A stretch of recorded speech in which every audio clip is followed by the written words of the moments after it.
Before we start, just a quick reminder to hit that subscribe button. Only 2% are subscribed at 1,000 subscribers. I'll be posting a special video. My name is Adam, I'm 38. I came through the back door and dropped my keys too hard. My wife was at the stove, hands clasped like she was begging. Then I heard the words that made my throat lock up.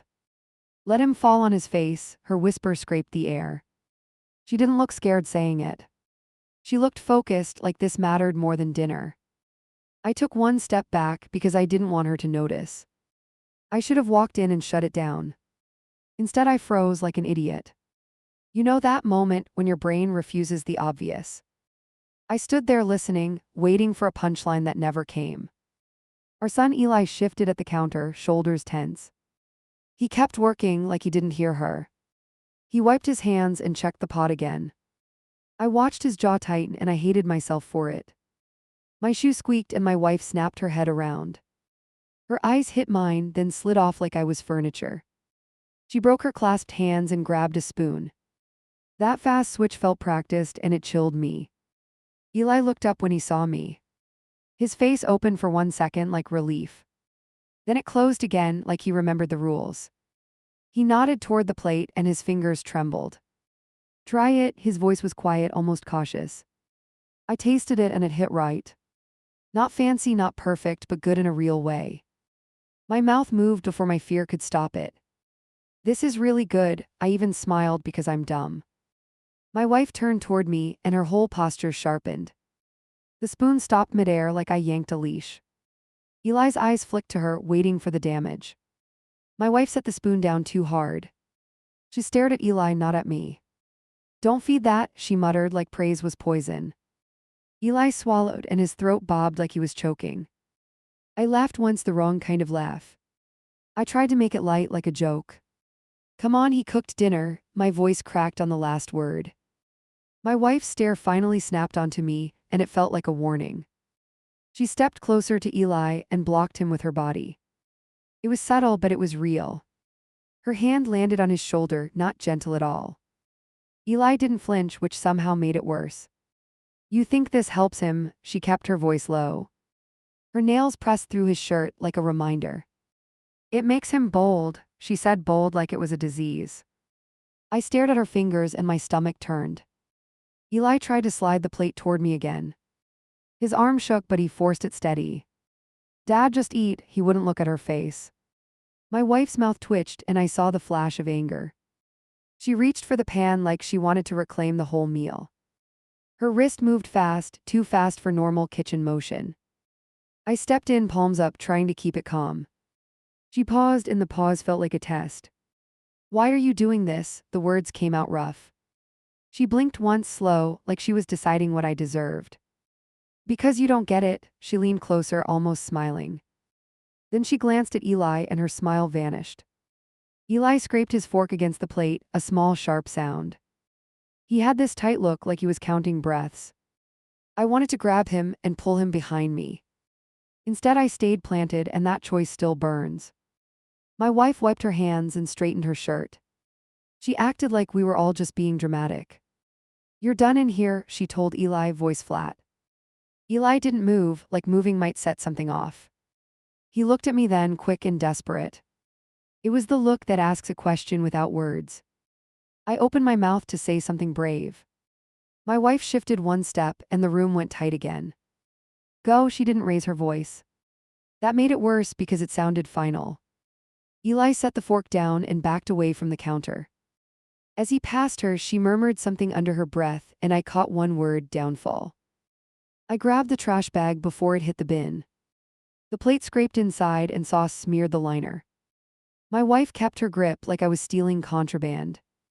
Eli stood behind me, shoulders stiff, waiting for the next blow. Are you serious? My voice came out sharper than I meant. She tugged once, eyes locked on the bag. This stays discarded, her tone was calm, almost neat. Eli flinched at the word like it carried teeth. I loosened my hand because I didn't want a scene. That choice felt smart for half a second. Then she dumped everything in, slow and deliberate. Eli's face went blank and that blankness scared me. He moved toward the sink, then stopped mid-step. His fingers hovered over the faucet like he forgot how water worked. "Can I save some for lunch?" He tried to sound casual. My wife's mouth tightened, and he backed off without another word. I followed her into the hallway and blocked her path.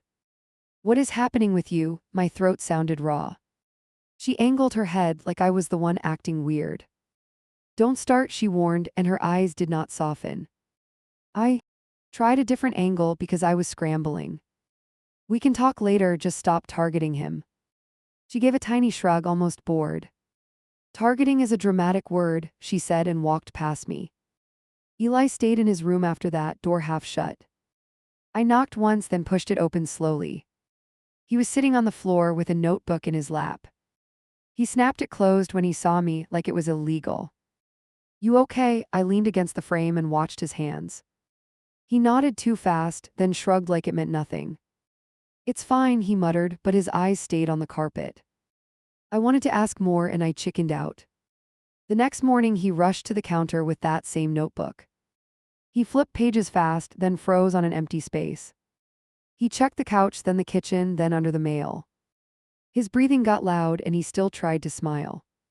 "What are you looking for?" I kept my voice gentle. He swallowed and tapped the notebook's cover. "My new stuff." His fingers shook and he hid them under his sleeve. My wife walked in right then and his face tightened again. She poured coffee and didn't glance his way. Eli asked her, "Did you move my notes?" She sipped, eyes half-lidded like she was thinking. "I don't touch your little projects," she replied, and I hated her calm. Eli started pulling drawers open, one after another. He checked the pantry, then the hall closet, then the laundry basket. His search got messy fast, and his voice rose with it. My wife watched him spin out, and she never blinked. I caught her wrist near the sink and held it lightly. "Help him," my whisper came out like a plea. She leaned close, smile thin as a blade. "He needs to learn how losing feels," she murmured and walked away. I went to the trash can like my feet knew first. The bag was tied tight, and that made my stomach twist. I tore it open and dug through damp paper and scraps. Eli stood in the doorway, watching me like I was insane. My fingers hit ripped pages, soft from coffee grounds. Not random paper, his handwriting torn into strips. I pulled one piece up, and a recipe title stared back. Eli's breath caught and the room shrank around that scrap. He stepped forward and took it from my hand. His thumb traced the ink like it could heal itself. Then he looked past me straight at the hallway. "You did this," he called out, voice shaking, and no one answered. My wife returned with her phone in her hand, scrolling. She didn't look guilty, which felt even worse. Eli held up the torn pages like proof in a trial. She glanced once, then shrugged like it was lint. "That's what happens when you leave clutter around." She flicked her eyes to me, daring me to react. Eli's jaw worked like he was grinding something down. I felt the moment tip, and I knew we were sliding fast. Eli slammed the notebook shut and backed toward his room. "I'm done trying," he snapped, voice cracking at the end. My wife lifted one shoulder like that was the goal. I watched my kid retreat, and something in me went cold. I turned on her before the door even clicked shut. "What do you want from him?" My hands were shaking now. She stepped closer, fearless, like she owned the air. Then she smiled and asked, "What if I want him to fail badly?" I blocked the bedroom door before she could slip inside. My hand hit the frame harder than I planned. She stared at my hand like it offended her. Then she tried to step around me anyway. "Not tonight," my voice sounded foreign to me. She pushed her shoulder into my chest, testing. I didn't move, which surprised both of us. Her lips curled like she smelled smoke. Eli's door clicked down the hall. That tiny sound snapped my nerves into a line. I lowered my voice because I still cared about volume. "It's wild what you protect in a crisis, right? What if I want him to fail?" She leaned in close. Her eyes were steady, almost proud of the sentence. I waited for a laugh that never showed up. My skin went cold anyway. I tried to talk like an adult, which was a joke. "Explain it, make it make sense." She tapped my chest with one finger, quick and sharp. "You started this," she whispered and walked past me. I followed her into the bathroom because I couldn't stop. She shut the door halfway, then paused. I put my foot against it, not gentle. She looked down at my shoe like I was pathetic. You heard yourself, my mouth felt dry saying it. She brushed her hair behind her ears slow. It was just a thought, her shrug was small. But her eyes didn't match that softness. I pushed the door open and stepped inside. I heard you wishing harm on him. Her face didn't flinch, which hit me harder. Have you ever asked a question and feared the answer? She turned the faucet on and stared at the stream. I was praying, the word landed like a rock. I laughed once thin and stupid. Praying for what? I asked, knowing already. She shut the faucet off and faced me. For reality, her tone went flat, almost bored. I waited for her to add more and she didn't. That silence felt like a locked drawer.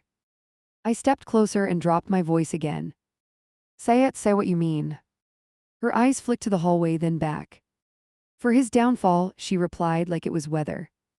My throat tightened and I hated that I blinked fast. She watched my reaction like she was measuring it. Then she smiled small and sharp. You finally heard me, she said, and I felt exposed. I left her there and went straight to Eli's door. I knocked twice, then waited like a coward. No answer, the knob didn't move. I stood there, hand hovering, and felt useless. I'm on your side, I called through the wood. The words sounded weak even to me. A pause stretched out and I almost walked away. Then the lock clicked, slow and careful.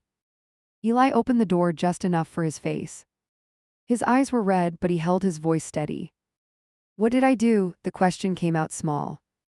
I had no clean answer and it showed. You didn't do anything. I hated how fast I said it. He looked past me toward the hall, listening. His shoulders lifted like he was bracing for impact. I realized he expected her to appear any second. I heard her, he kept his voice low. Not angry, not loud, just tired. He rubbed his thumb over a torn paper edge. That tiny motion broke me more than shouting. I should have pulled him into a hug right there. Instead, I stood in the doorway and talked. That's my failure and I own it. Eli waited, eyes fixed on mine like a jury. She's stressed, I actually tried that line. Eli's expression didn't change at all. Stop covering for her, his voice cut clean. Then he shut the door, slow and final. I spun back down the hall and found my wife in the laundry room. She was standing still, hands clasped again. Her lips moved without sound, like a habit. And yes, it looked exactly like prayer. Are you doing it again? My words came out rough. She didn't turn around at first. Her fingers tightened and her shoulders rose once. Then she faced me, face blank and ready. Why? I stepped closer, palms open. She tilted her chin up, daring me to flinch. Because your praise feeds him, she spat the word praise. I stared at her, trying to understand that logic. Feeds him what? My voice cracked on the last word. She blinked slowly like I was slow. Ego, hope, noise, each word was clipped. Then she added one more, softer, competition. I felt that one land in my gut. Competition with who? I wanted to ask. But I already knew what she meant, and it was insane. My mouth opened and nothing came out. She stepped closer until we were almost touching. You look at him like he's special. Her hand touched my arm, not gentle. I'm done being second place, she whispered, and my stomach flipped. That's our kid, I said it like a shield. She rolled her eyes like I was being dramatic. He's not a kid when you treat him like a hero. Then she smiled again, and I hated how controlled it looked. I tried to keep my voice steady and failed. You're jealous of your own son. Her jaw tightened and she finally looked irritated. Call it whatever you want, she snapped and stepped away. She reached for the laundry basket, then stopped. Her hands went back together fast. Her lips started moving again, and her eyes stayed open. Like she wanted me to watch this part. I took one step toward her and she didn't back up. I listened because I couldn't help it. Let him ruin it, let him mess it up. She didn't even sound angry, she sounded committed. I felt my chest squeeze and my thoughts ran wild. Was she doing this every night, every morning? How long had she been wishing him harm? Then she opened her eyes wider, like she felt me breaking.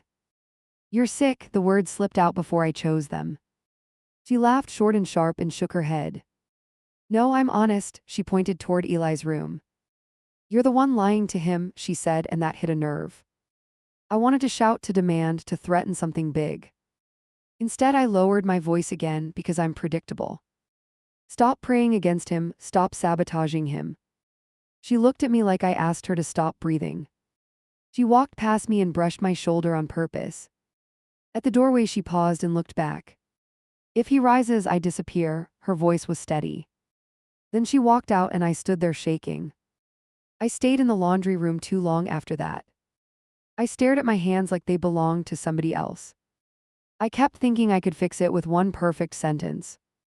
Then I heard Eli's door open again, and I knew I was out of time. Eli burst into the kitchen, waving his phone like a flare. Someone wants me to cook at a charity dinner. My wife looked up from the table, eyes narrowing just a flicker. I watched that flicker and felt my pulse jump. He kept talking, words tumbling over each other. They saw my photos online, they want a small menu. His hands shook, but he was smiling through it anyway. My wife's smile arrived late, like it had to travel far. I tried to sound normal, like my chest was not collapsing. That's huge, when is it? Eli swallowed, then grinned wider. Saturday night. My wife's fingers tapped once on the tabletop hard. She stood and clapped twice, fast and too bright. Look at you, that's great. Eli lit up, and I hated how much I needed that light. Then she added, you'll need help, and Eli froze. He glanced at me, like asking permission without speaking. I nodded because what else could I do? My wife slid beside him and took the phone from his hand. Her thumb moved, scrolling like she was shopping for weaknesses. Who's running it? Her voice stayed sweet. Eli leaned in, trying to keep his tone even. A community group, they have a kitchen on site. My wife nodded slowly, like she filed it away for later. She handed the phone back and patted his shoulder once. Not a comforting pat, more like a stamp. I'll make sure you don't embarrass yourself. Eli's smile faltered and the room went tight. I pulled Eli aside by the hallway just far enough. Do you want me there the whole time? He swallowed, eyes darting toward the kitchen. Yes, he whispered, like the word cost him something. That night, my wife offered to shop and prep with him. She spoke like a coach, not a mom. Timing matters, measurements matter, don't improvise. Eli nodded along and his shoulders slowly caved. I tried to cut in because I could feel the trap closing. We can keep it simple, he knows his plan. My wife turned her head toward me, smile still on. Simple is how people fail, she said, and Eli went quiet. The next day, Eli wrote his list on a sheet of paper. He held it like a contract he could not break. My wife snatched it from his hand and folded it twice. I'll handle this part, she said, and Eli didn't fight. I followed her into the garage when she grabbed the cooler bag. She moved fast, like she was late for something important. Let him do this himself, I snapped, lower than I wanted. She didn't stop walking, and that felt like disrespect.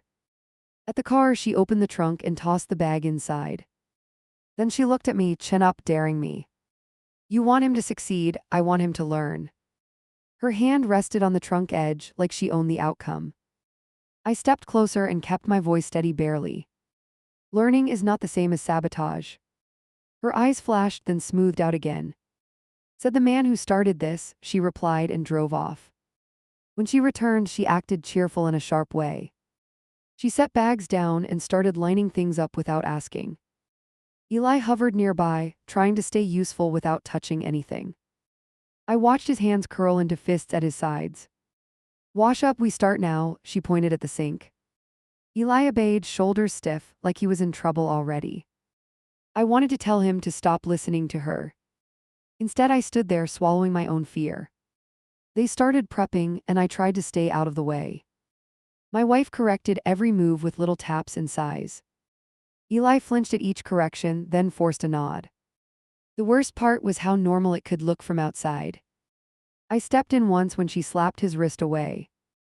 Hands off, my voice cracked, and I hated that. She stared at me, then smiled toward Eli like I was a nuisance. Eli lowered his eyes, and I felt myself failing again. Later, Eli carried the cooler bag to his room to organize. My wife followed him down the hall without a sound. I waited 3 seconds, then followed 2, heart kicking. Something in me was screaming that this mattered. Their door was half closed, and I heard plastic containers shift. My wife's voice floated out, soft and controlled. Trust me, I'm making this easier. Then I heard Eli's quiet okay, and my stomach dropped. I pushed the door open with my knuckles. Both of them turned too fast, like they got caught. Eli stood by the desk, hands hovering over the bag. My wife's palm covered the zipper like a lid. What are you doing? My voice came out flat. My wife didn't move her hand, packing properly. Eli gave me a small look, almost apologizing. I pointed at the bag and my wife's eyes sharpened. Let me see. I stepped forward and reached for the zipper. She grabbed my wrist, grip firm and practiced. Why are you hovering? She hissed, too low for Eli. Eli heard the tone anyway, and his shoulders went rigid. I pulled my wrist free and opened the bag myself. I lifted one container, then another, checking labels. My wife watched my face like she was reading a scoreboard. Eli stood behind me, breath shallow, waiting for my verdict. Everything looked normal until I hit the small jar at the bottom. The label said one thing, but the contents looked off. I popped it open and tasted a grain on my finger. My mouth went, "Doctor." Why? Because it was wrong. I didn't yell, even though my brain wanted fire. I held the jar up between us like evidence. This isn't what he wrote down. My wife's eyes flicked once, then settled like stone. Eli stepped forward, voice shaking. What is it? I hesitated because I didn't want to crush him.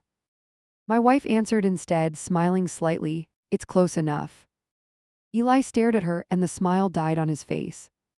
Close enough can ruin a whole dish, I snapped. My wife leaned on the doorframe like she was relaxed. That's the point, she murmured, and Eli went pale. I saw him understand and it wrecked me. Eli grabbed the list from his pocket and unfolded it with trembling hands. He pointed at the line item, finger jabbing the paper. This is not what I asked for. My wife shrugged like he complained about weather. You don't know the difference, she said, voice calm. Eli's chin lifted, a small rebellion. I do. My wife's eyes hardened and she took a step closer. Eli stepped back and the room felt smaller. I slid between them before she could crowd him further. Enough, put the right one in the bag. My wife stared at me like I broke a rule. Then she smiled again, and I hated how easy it was for her. You want the right one, she tilted her head. Fine, find it yourself, she gestured toward the kitchen. Eli didn't move, like he was afraid to leave her alone. My wife noticed that fear and her smile widened. Eli followed me to the pantry, eyes darting behind us. He whispered, she's doing it on purpose. I nodded because denying it would be insulting now. He rubbed his hands together like he could erase the feeling. We found the right ingredient after 10 minutes of searching. It was tucked behind something it should not be behind. Eli's face tightened and he swallowed hard. Why would she hide it, he whispered, and I had no clean answer. When we returned, my wife sat on the couch scrolling. She didn't look up when we entered. Eli held the correct jar in his hand like a trophy. My wife finally glanced over, then laughed under her breath. Oh wow, you solved it, her tone dripped with contempt. Eli's shoulders slumped, and anger flashed across his face. Stop acting like I'm stupid, his voice cracked on the last word. My wife's eyes lit up like she wanted that crack. I stepped forward and pointed at the cooler bag. You're not touching this again. My wife rose slowly, palms out like she was innocent. You can't control me, she said, and her voice went cold. I'm not trying to control you, I forced each word out. I'm protecting him from you. Eli sucked in a breath like I just detonated something. My wife's face changed fast and it scared me. She walked closer until her nose was inches from mine. Protecting him is why he's becoming unbearable. Her voice stayed quiet, but it was full of hate. Then she glanced past me at Eli and her eyes gleamed. You think he deserves applause for boiling water? Eli flinched like she slapped him. He opened his mouth, then shut it hard. I watched him swallow his own voice again. I snapped before I could stop myself. He deserves a mother who doesn't root against him. My wife's mouth twitched and her eyes narrowed. Then she breathed out a laugh, short and sharp. Rooting against him, she repeated it like it was funny. You hear yourself, you turned him into your little partner. Eli's face flushed and he stared at the floor. That accusation hung in the air like smoke. Don't put that on him, I pointed toward Eli without looking away. He's a kid trying to do one good thing. My wife's eyes flicked to Eli, then back to me. He's a rival, she whispered, and the word hit like a punch. Eli stepped back toward the hall, hand on the wall for balance. I'm not anyone's rival, his voice came out thin. My wife tilted her head like she pitied him. Then act like it, she replied, and Eli's eyes watered. I moved toward Eli, but he held a hand up. That hand up broke me more than her cruelty. I can do it, he said, trying to sound solid. Then he looked at my wife and his voice dropped, just stop. My wife smiled slow and satisfied. Stop what I'm helping. Eli shook his head once like he wanted to scream. He grabbed the cooler bag and zipped it with shaking fingers. I followed him into his room and shut the door behind us. He set the bag down like it could explode. She's going to ruin me there too, he whispered. I stared at him and realized he was already expecting disaster. I tried to reassure him, and it came out clumsy. I'll be next to you the whole night. Eli nodded, but his eyes didn't believe me. You can't watch everything, he said, and he was right. That night I barely slept because my brain wouldn't shut up. I kept replaying her tone and her grin. I kept seeing Eli's hand held up to me like a wall. Then I heard my wife moving around before sunrise. I got up and followed sound down the hall. She stood at the counter with her phone, typing fast. When she noticed me, she flipped the screen down immediately. My stomach sank because secrecy is always a clue. What are you doing? I kept my voice low. She smiled without warmth and slipped the phone into her pocket. Making sure everything runs smoothly. Then she walked past me, shoulder brushing mine on purpose. I stood there frozen, trying to decide my next move. Do I grab the phone? Do I demand answers? Do I call someone? I did none of it because I was still hoping this was salvageable. And that hope was my dumbest habit. Saturday evening came fast, like a car you cannot dodge. Eli paced by the door, bag at his feet. My wife adjusted her hair and hummed like it was a party. Eli looked at me once and I saw raw fear behind his eyes. Ready? I tried to sound confident for him. He nodded, then whispered, if she touches anything, stop her. My wife lifted her eyebrows, amused, like she heard every word. Then she reached for the cooler bag handle with a casual hand. My wife reached for the cooler handle and I grabbed it first. Her fingers brushed mine, then tightened like a warning. Eli watched the exchange and swallowed hard. My wife smiled at him and it looked rehearsed. Relax, she lifted her palms like I overreacted. Eli shifted his weight and kept his eyes on the bag. I forced my voice steady because he needed steady. Hands off tonight, the words landed heavy and she blinked once. At the venue entrance, she walked a half step ahead. Eli kept close to me, shoulders tucked in tight. My wife waved at a volunteer like she belonged there. That wave felt like a signal and my pulse jumped again. A woman in an apron approached and glanced at Eli's bag. Kitchen's this way, her smile looked polite and rushed. My wife stepped in front of Eli and touched his elbow. Don't let him wander, her tone stayed light but her grip stayed firm. I slid between them and guided Eli forward. My wife let go, then followed, heels clicking fast behind us. Eli exhaled like he forgot to breathe for minutes. He whispered, she's going to do something, and my chest tightened. In the kitchen area, Eli laid everything out with quick hands. He checked each container like it could betray him. My wife leaned over his shoulder and pointed at a station. Use that corner, less traffic. She smiled again and it felt wrong. That corner's near the door, I heard myself say it. The woman in the apron hesitated, then nodded like she agreed. My wife kept her smile but her eyes went hard. Eli glanced at the corner and his face drained. I can work anywhere, Eli tried to sound brave. My wife tapped the counter once, sharp and impatient.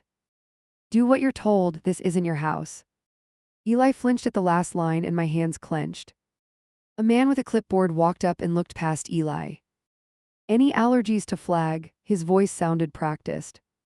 My wife answered before Eli could open his mouth. No heat, nothing bold, she spoke like she owned his menu. Eli's head snapped toward her, eyes wide. That's not what I planned. His voice shook, but it held. My wife tilted her chin, daring him to contradict her. The clipboard guy looked between them, and the air went thin. I stepped forward and kept my tone calm barely. He has it written down, let him speak. My wife laughed once short, then pressed her lips tight. Eli lifted his phone with the notes open, hands trembling. The clipboard guy leaned in and nodded slowly. Okay, that works. His pen scratched and he moved on. My wife watched him leave like she lost a point. Then she turned back with that same neat smile. Don't embarrass me, she whispered it close to Eli's ear. Eli didn't answer, he just started prepping faster. I wanted to yank her away, but I kept my hands down. That restraint felt like a mistake before the night even started. A volunteer rolled over a cart with extra supplies. My wife stepped toward it like she had a job there. She picked up a shaker and hovered near Eli's pots. I moved with her without thinking and she noticed. You following me now? Her eyes flicked to my face. I'm watching, I didn't soften it this time. She shrugged like it was boring, then set the shaker down. But her gaze stayed on Eli's hands like a predator-s. Eli started the first dish, and his rhythm looked solid.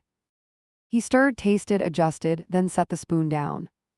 A couple staff members drifted over and watched with interest. My wife saw their attention and her posture changed. She stepped closer and reached toward his simmering pot. Not dramatic, not obvious, just a tiny reach.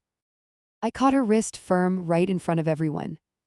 Her eyes flashed and the room went quiet. What are you doing? My voice came out low and flat. My wife tried to pull free, then stopped when it didn't work. She stared at the staff like they were her jury. Helping, she said, and her smile snapped back into place. Eli froze with the spoon midair, eyes locked on her. His face had that old look again, the braced look. I hated that look more than anything in my life. My wife watched him freeze and her smile deepened. Let go, her whisper was sharp enough to cut. I leaned closer and whispered back, not a chance. She yanked hard and I kept my grip. The staff started murmuring and my heart hammered. A woman nearby frowned and stepped closer. Is everything okay? Her voice sounded careful. My wife angled her body like she was innocent. Eli's hand shook and the spoon clinked against metal. I should have protected the moment quietly. I didn't, I'm not proud, but I did not stop. She's trying to mess with his food, the words fell loud. Every head turned and my wife's face went still. That's insane, my wife laughed, too quick, too sharp. She lifted her wrist like I was the problem. You're grabbing me in public, her eyes dared me to back down. Eli's breathing went fast and I saw panic rise. I released her wrist and held my hands up. Then stay away from his station, my voice didn't shake now. My wife stared at me and something ugly surfaced. You're choosing him, she whispered, and it sounded like a threat. Eli set the spoon down and backed a step away. He looked like he wanted to disappear into the floor. I stepped closer to him, shoulder almost touching his. Keep cooking, I told him, and he nodded once. My wife pivoted toward the staff with that smooth tone. Sorry, he's stressed, she gestured at me like I was unstable. The woman in the apron looked at Eli instead. Eli met her eyes and his stare was painfully honest. The apron woman paused, then spoke to my wife. Please wait outside the kitchen, her voice stayed polite. My wife blinked like she didn't understand rejection. Then she laughed softly and it sounded cruel. Fine, she smoothed her hair and walked out. At the doorway she looked back at Eli. Her mouth moved with no sound, like a private vow. Eli watched her leave and his hands started shaking again. I'm sorry, Eli's voice came out thin and raw. I shook my head fast because he needed the truth. This is not you, this is her. Eli swallowed hard and his eyes went wet anyway. He started again, slower now, forcing control. I stood close enough to block anyone from slipping in. The staff watched him work and their faces softened. Then a new voice cut in from behind us. Excuse me, the clipboard guy returned, eyes narrowed. He held up his phone, screen facing me. I got a message about menu changes. My stomach dropped at the timing and Eli went rigid. The message was from my wife. I didn't need the header to know it. It requested a last-minute switch to safer flavors. Eli stared at the screen like it was a punch. That's not mine. Eli's voice cracked, but he stayed upright. The clipboard guy watched him closely, then looked at me. Is there an issue with the family? His tone went cautious. I felt shame crawl up my neck because yes, there was. I took a breath and chose the ugliest honesty. She's been trying to undermine him all week. The clipboard guy's eyebrows lifted, then tightened. Eli flinched at the words like truth still hurt. The apron woman stepped closer, jaw set. Do you want security involved? She kept it low. Eli shook his head fast, fear flooding his eyes. I nodded anyway because fear was not a plan. A security guard appeared near the doorway minutes later. My wife stood outside with her arms crossed, smile fixed. When she saw the guard, her smile slipped for a heartbeat. Then it snapped back, brighter than before. She tried to step in and the guard blocked her. My husband is being dramatic, she insisted. The guard didn't move and she hated that. She leaned around him and locked eyes with Eli. Eli's hands froze mid-motion again. He stared at her like she was a storm he couldn't outrun. My wife lifted 2 fingers and made a tiny flicking gesture. Like she was knocking him off a ledge. I saw it and I lost it. I stepped to the doorway and pointed right at her. Stop doing that, stop trying to break him. My voice rang and the hallway went silent. My wife's face turned hard, finally dropping the act. You made him think he's special, her words came tight. You keep feeding him, she spat that again louder now. Eli's face twisted, like he got hit and refused to fall. I'm your son, Eli's voice shook but it carried. My wife stared like she didn't recognize the sound. Then she smiled slow and cold. Not tonight, she whispered and the guard stepped closer. The guard asked her to leave the building. My wife scoffed then tried to argue. The clipboard guy shook his head and pointed toward the exit. My wife's eyes slid back to me, burning.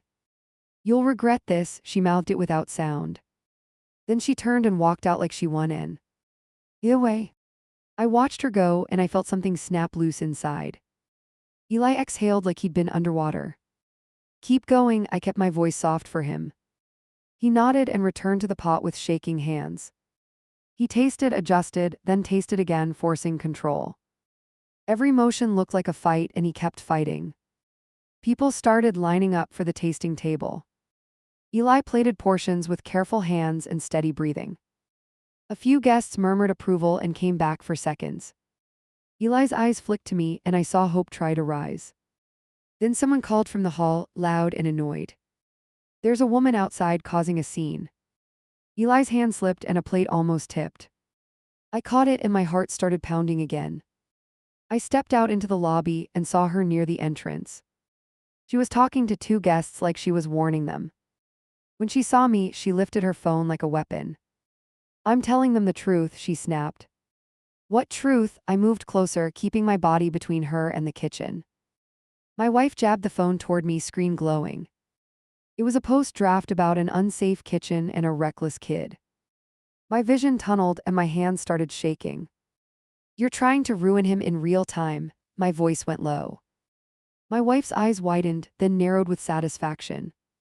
He needs consequences, her tone stayed calm like she practiced it. I grabbed the phone out of her hand before I even decided. She lunged for it, nails out, and I stepped back. The security guard moved in fast, blocking her. My wife's face twisted and her voice rose. Give it back, she screamed, and heads turned again. I held the phone up so the guard could see. Look at what she's posting, my voice shook now, not from fear. The guard's eyes flicked over the screen, then hardened. He turned to my wife and she went suddenly quiet. They guided her toward the door with firm hands. My wife kept her chin up, acting offended. Right before she crossed the threshold, she looked past me. She stared toward the kitchen like she could still reach Eli.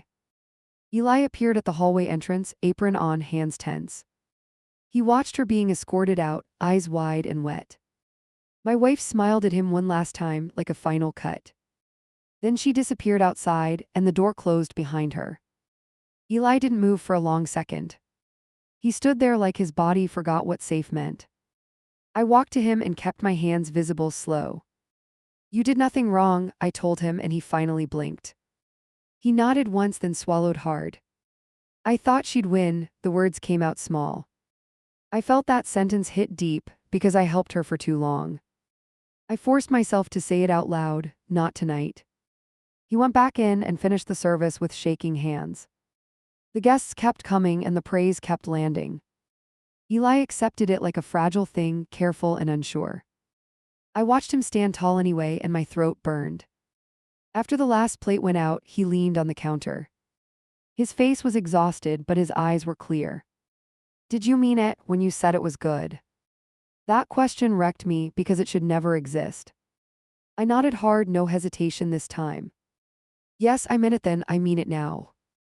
Eli let out a shaky breath and rubbed his face fast. Then he asked the question I feared most, what happens at home? I didn't have a clean answer, so I chose a real one. We're not going back to the same thing. Eli stared at me like he didn't trust promises anymore. I understood that look, and it hurt for a reason. We walked to the parking lot together, steps quiet. My wife stood by the curb, arms folded, waiting.